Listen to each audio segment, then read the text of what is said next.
नमस्ते बच्चों, मैं सरोज गोस्वामी, सनातन धर्म राजकीय महाविद्यालय ब्यावर। आज का हमारा टॉपिक है हिमालय पर्वत की उत्पत्ति और विकास। आज से करोड़ों वर्ष पूर्व हिमालय पर्वत जहाँ विद्यमान है, जहाँ पे ये हिमालय पर्वत विद्यमान है, हिंदुकुश पर्वत श्रृंखला विद्यमान है, पामीर की गांठ विद्यमान है तथा बर्मा में अराकान योमा विद्यमान है। वहाँ पर प्राचीन काल में एक टेथिस नामक सागर लहराता था। जैसा कि पहले बताया गया है कि ये जो टेथिस नामक सी था, ये टेथिस नामक सी के उत्तर की ओर का ये जो क्षेत्र है वो अंगारा लैंड और दक्षिण का क्षेत्र गोंडवाना लैंड के रूप में जाना जाता है। अंगारा लैंड में साइबेरिया, अंगारा लैंड में इसमें प्रमुखता से इसमें साइबेरिया का जो क्षेत्र है उसको शामिल किया जाता है। यूरोप और एशिया का क्षेत्र इसमें शामिल किया जाता है। गोंडवाना लैंड में दक्षिणी अमेरिका, अफ्रीका का क्षेत्र इसको शामिल करते हैं। तो इनके मध्य में जो ये टेथिस सी है, इन दोनों भूखंडों के द्वारा या इन दोनों भूखंडों पर स्थित नदियों के द्वारा इस टेथिस सी के अंदर लगातार अवसाद जमा होता गया। ये जो टेथिस सी है, इसमें अवसादों के इस सागर में नदियों के द्वारा अवसाद कण बार बार में जमा होते गए या लाते गए और इस अवसादों कण से ये जो टेथिस नामक सी था, एक समय में ये इस तरह से अवसादीकरण के फलस्वरूप परत दर परत इसके अंदर अवसाद जमा होते गए, जिसके फलस्वरूप ये संपूर्ण टेथिस सी बढ़ने लगा। और बढ़ने के पश्चात इस टेथिस सी के दोनों तरफ से बल लगने के कारण इसका जो मलबा है वो वलित होकर के इस प्रकार से वलित होकर के हिमालय पर्वत के रूप में हमें आज दिखाई देता है। तो इस प्रकार से आपके हिमालय पर्वत की उत्पत्ति हुई, लेकिन हिमालय का ये जो उत्थान है वो एक कालक्रम में पूर्ण नहीं हुआ। 3 सोपानों में जाकर के हिमालय का निर्माण हुआ। जैसा कि कहा भी जाता है कि हमारा जो भूखंड है, जो पृथ्वी है, वो प्लेट्स पर विद्यमान है और प्लेटों में मूवमेंट के कारण लगातार स्थलीय भाग में परिवर्तन होता रहता है। जैसा कि आपको दिखाई दे रहा है कि 71 साल पहले भारत की स्थिति यहाँ पर थी। उसके बाद 55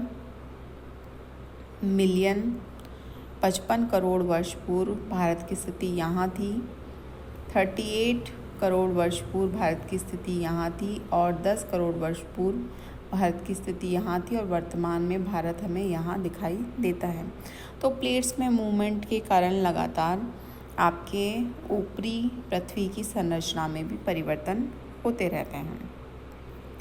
तो इसी प्रकार से आपके प्लेट्स में मूवमेंट के फलस्वरूप ये जो मूवमेंट्स हैं, ये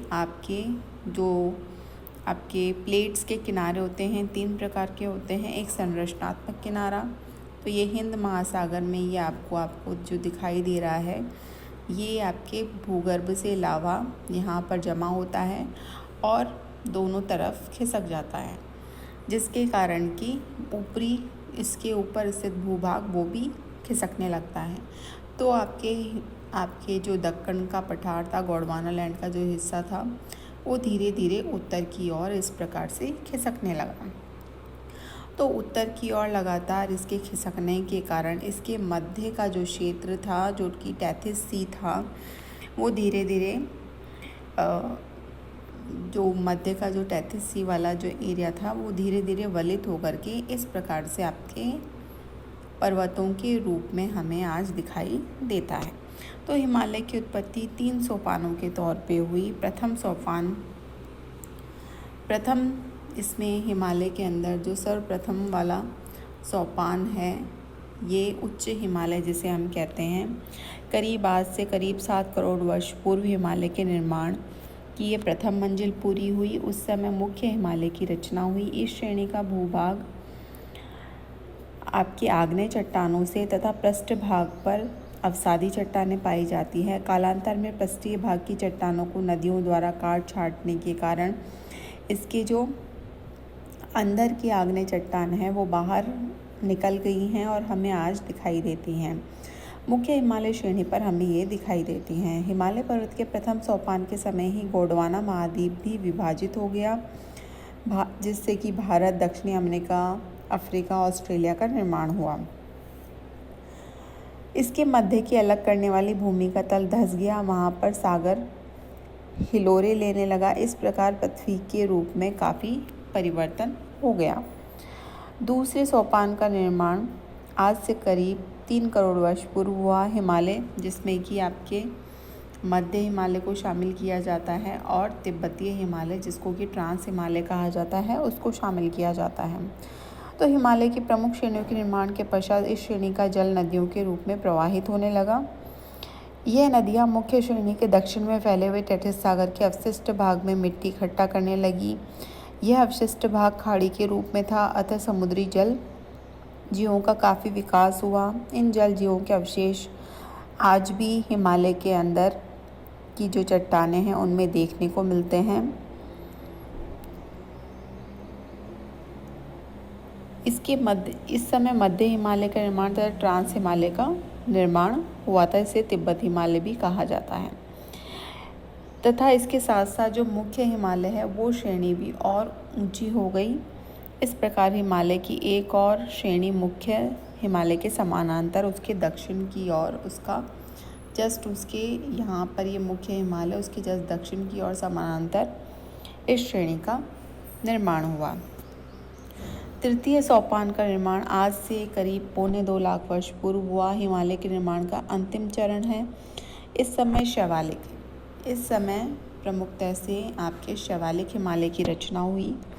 भूगर्भ में भयानक हलचल होने से पृष्ठ में भारी परिवर्तन होने लगा। इसके फलस्वरूप मध्य व महान हिमालय के दक्षिण में जस्ट उसके समानांतर आपके शैवालिक हिमालय का निर्माण हुआ।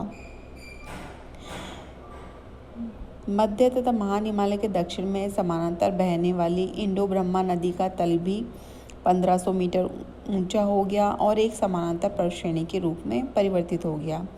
इस पर्वत श्रेणी को शैवालिक श्रेणी कहते हैं। वर्तमान राज्य के दक्षिण में स्थित पीर पंजाल श्रेणी के निर्माण की घटना भी इस समय हुई। इसी समय प्लीस्टोसीन काल के अंत में ये घटना घटित हुई। इस समय कश्मीर घाटी का निर्माण हुआ। कश्मीर घाटी की वूलर व डल झीलें भी इस समय ही निर्मित हुई थी। तो इस प्रकार 3 सोपानों में जाकर के हिमालय का निर्माण हुआ था और हिमालय का निर्माण प्रमुखतः से 7 करोड़ वर्ष पूर्व से प्रारंभ होकर के 2.25 लाख वर्ष पूर्व तक इसका जो अंतिम चरण है वो चला और वर्तमान में भी हिमालय लगातार ऊंचे उठ रहे हैं, क्योंकि प्लेटें लगातार खिसक रही हैं तथा गति कर रही हैं। तो इस प्रकार से प्लेटों के मूवमेंट के कारण, उनके किनारों के मूवमेंट के कारण नवीन स्थल रूपों का निर्माण होता है तथा विनाश होता है। धन्यवाद।